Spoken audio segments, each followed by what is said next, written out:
there is a conversation. I gathered some questions, and you mentioned non-furloughing as well as the summer schedule.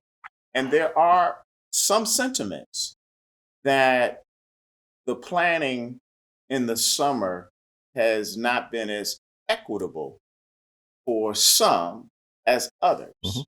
So there's been, I recognize we've done teachers that are tenured, and then we try to focus on supplements. And then our next move was to focus on the next and then try to make sure everybody has a class.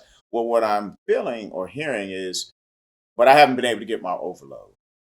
And why can't we go back? Or some Mhm. courses have been taken. And though I may not share all of that view, I respect it. And I would like to hear, where had that come from to push the summer?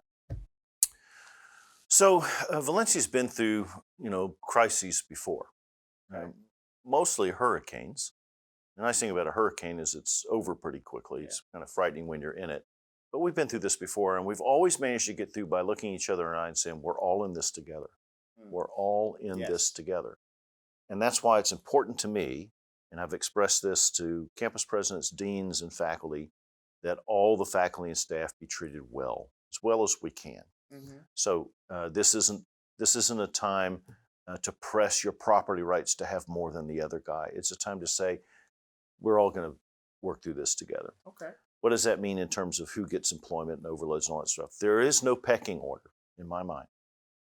But if we're staffed correctly, Hmm. then there's ample demand for tenured and annual contract faculty to teach as they need to in the summer to support their families, and still to have substantial numbers of part time faculty making load as well.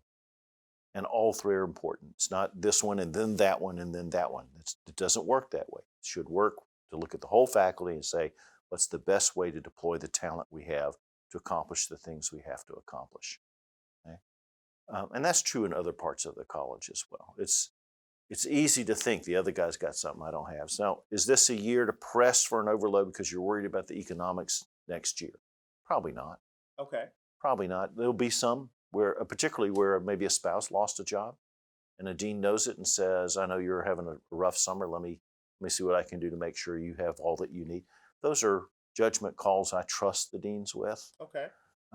So it's not there's not a rule to inform this. The rule is we're all in this together. I appreciate that because during this time, I happen to believe that grace is important, empathy, and recognizing that we're human. We're gonna make missteps, but I feel that is not done in an intentional way, even though my misstep, Mm. as good as it might be, may have an impact.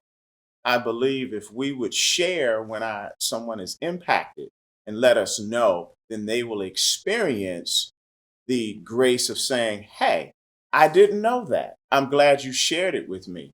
We'll have to do something different moving forward." Yeah. And that's kind of what I hear you saying.